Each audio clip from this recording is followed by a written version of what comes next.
안녕하세요, 제이제입니다. 오늘은 생각보다 그 시간은 길지 않다에 대해서 말씀드려 볼게요. 그럼 바로 시작할게요.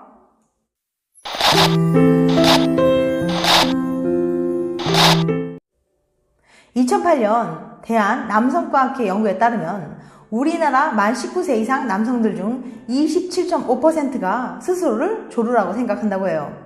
하지만 사실 27.5%라는 수치는 실제 조루 환자 비율에 보면 터무니없이 많은 수치랍니다. 왜 이렇게 많은 남자들이 자신이 조루라고 생각하는 걸까요? 그것은 정확한 데이터를 보지 못했기 때문이에요. 보편성을 인정받기에 몇 번 안 되는 자신의 경험을 통해 적절한 시간을 알아내기는 힘들고, 그렇다고 참고로 할 수 있는 자료라고는 술자리에서 오가는 허세 섞인 자랑들이나 인터넷에 떠도는 황당한 이야기밖에 없기 때문이에요.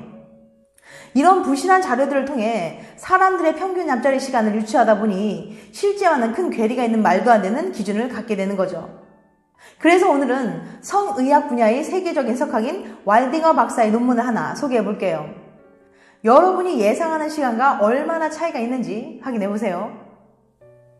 사람들의 실제 잠자리 시간을 측정하기 위해서 연구진은 가장 단순하고 무식하지만 가장 정확한 방법을 사용하기로 했는데요. 바로 초시계로 시간을 재는 거예요. 좀 더 자세히 말을 하자면 잠자리 도중 실험 참가자가 직접 삽입했을 때 스타트 버튼을 누르고 사정이 끝난 순간 엔드 버튼을 눌러 측정된 시간을 기록하는 것이죠. 약간 민망하긴 하지만 학계에서는 이 방법이 사람들의 잠자리 시간을 측정하는데 가장 정확한 데이터를 제공한다고 알려져 있어요. 어쨌든 연구진은 이 방법을 통해서 네덜란드, 스페인, 미국, 영국, 터키에 거주하는 총 500쌍의 커플들의 평균 잠자리 시간을 구하는데 성공합니다. 그럼 그 결과를 알아볼까요? 500쌍의 커플들은 연구가 진행된 4주 동안 평균 8회 정도 잠자리를 했습니다. 총 4천여 번의 잠자리에 대한 데이터가 모인 거죠. 가장 먼저 남자들의 평균 잠자리 시간은 5.44분으로 조사되었어요. 이 시간은 사람마다 큰 편차를 보였는데 짧게는 33초에서 길게는 44분까지 정말 다양한 시간들이 있었습니다. 평균 잠자리 시간은 나이가 듦에 따라 점차 줄어드는 것으로 나타났는데 18세에서 30세 그룹에서는 6.5분이었지만 51세 이상 그룹에서는 4.3분이었어요. 놀랍게도 콘돔 사용 여부와 포경 수술 여부는 남성들의 잠자리 시간에 별다른 영향을 미치지 않았다고 해요. 그보다는 오히려 국가별로 남성들의 잠자리 시간의 차이를 보였어요. 예를 들어 영국의 남성의 경우 사정에 이르기까지 7.6분이 걸린 반면 터키 남성은 3.7분이 걸렸습니다. 평균 잠자리 시간에 출신 국가가 큰 영향을 미쳤다니 정말 흥미롭지 않나요? 왈딩어 박사는 이번 조사 결과에서 하위 0.5%에서 2.5%에 해당하는 잠자리 시간이 0.9분에서 1.3분인 경우를 보통 조루로 진단한다고 해요. 결국 데이터를 통해 확인하면 사람들이 생각하는 27.5%가 조루라는 비율은 터무니없이 높은 수치였던 거죠. 당연히 15분 정도 해야 하는 거 아니냐며 자랑스럽게 얘기하는 친구들의 말이나 20분 또는 30분씩 하는 야동은 사실이 아닐 가능성이 아주 높았어요. 또한 사실이라고 해도 1%가 채 안 되는 아주 드문 케이스랍니다. 마지막으로 실제 잠자리 시간이 5.4분이라는 것은 잠자리 만족도에서 삽입이 차지하는 비중이 그만큼 크지 않다는 것을 의미하기도 해요. 더 만족스러운 잠자리를 하기 위해서는 잠자리 시간에 집착하는 것보다는 충분한 교감이나 잠자리 전체적인 분위기를 위해 노력하는 게 훨씬 더 효과적일 거예요. 이상적인 잠자리 시간. 왈딩어 박사의 연구에 따르면 남성들의 평균 잠자리 시간은 5.44분으로 조사되었어요.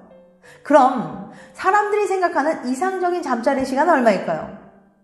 대부분의 사람들이 가장 이상적인 잠자리 시간을 꼽은 것은 13분 이내인 것으로 나타났습니다.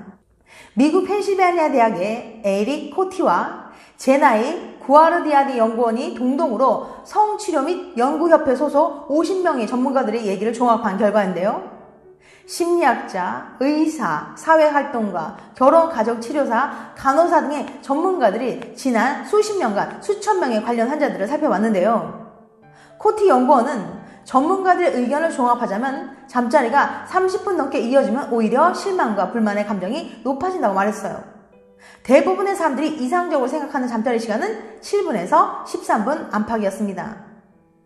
코티 연구원은 안타깝게도 현대사회에서 많은 이들이 오래 잠자리하는 것이 이상적이라는 환상을 갖고 있다고 말했어요.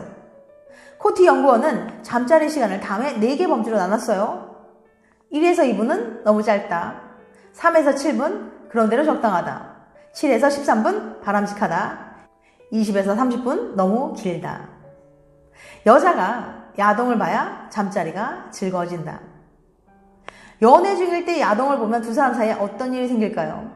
만약 당신이 연인 몰래 야동을 보고 있다면 이 영상에 특히 집중해주세요. 브리검영 대학교의 플랭클린 포젠 교수는 연애 중인 1234명을 모집해 평상시에 얼마나 야동을 보는지 묻는 야동 보세요 프로젝트를 진행했었죠. 연애할 때 야동 보는 사람들의 특징을 무더기로 발견해낸 것도 모자라서 이후 어떤 일이 벌어지는지도 알아냈답니다. 결과가 다소 충격적일지 모르니 심호흡 한번 하시죠. 야동 보는 남자. 남자가 야동을 보는 경우 남자가 자신의 잠자리 만족도와 관계 만족도가 떨어졌습니다. 심지어 여자친구와의 잠자리 만족도도 관계 만족도도 떨어졌어요. 연인의 잠자리 만족도와 관계 만족도가 낮아지면 그 상대방도 영향을 받기 때문이에요. 그럼 야동을 봤을 뿐인데 남자들의 잠자리 만족도와 관계 만족도가 떨어지는 이유가 뭐냐고요? 첫 번째, 잠자리에 대한 안 좋은 환상이 생긴다. 야동에서 접하는 여성들의 이미지를 한번 생각해 보세요. 남자가 1분만 애무를 해도 혼자 흥분하거나 남자만 행복하게 해주려고 노력한다거나 싫다고 하면서도 막상 하면 좋아하는 등 잠자리 할 때 수동적인 태도를 보이죠. 이런 컨텐츠에 많이 노출될수록 잠자리에 대한 환상이 커집니다. 야동에서 학습한 잠자리와 현실의 잠자리가 다르면 남자의 잠자리 만족도가 떨어지고 심지어 관계 만족도도 영향을 받아요. 두 번째, 연인과의 잠자리에 흥미를 잃을 수도 있다. 안 좋은 환상이 무럭무럭 자라면 아예 여자친구와의 잠자리에 흥미를 잃게 될 수도 있습니다. 관련 연구에 따르면 야동 중독자들은 연인과의 잠자리에 관심이 없어지거든요. 훨씬 섹시하고 더 야하고 자극적으로 잠자리하는 야동 속 배우에게만 성욕을 느끼게 되는 거예요. 물론 중독자 수준이 아니라면 너무 걱정하지 않으셔도 됩니다. 야동 보는 여자. 여자의 경우는 좀 다릅니다. 여자가 야동을 보면 연인의 잠자리 만족도가 오르는 건 물론 본인의 잠자리 만족도는 훨씬 많이 올랐어요. 지난 영상에서도 언급했지만 성욕이 높은 여자들이 연애할 때 야동을 본다고 했었죠. 포젠 교수에 따르면 여자들이 야동을 볼 때 잠자리 흥미가 더 생긴다고 해요. 저렇게 해볼 수도 있구나. 저 자세는 나도 해보고 싶다 등등 새로운 자극을 받는 거예요. 이 영상을 보고 계신 남자분들은 왠지 불만을 토로하실 것 같아요. 하지만 연구 결과가 그렇습니다. 나 진짜 아닌데? 보다도 혹시 나도 무의식적으로 그렇게 생각하진 않을까? 하고 생각해 주시면 좋을 것 같아요. 지금까지 생각보다 그 시간은 길지 않다에 대해서 말씀드렸어요. 다음엔 더 재밌고 유익한 영상을 찾아뵐게요. 끝까지 시청해 주셔서 감사합니다. 다음에 또 봬요. 안녕.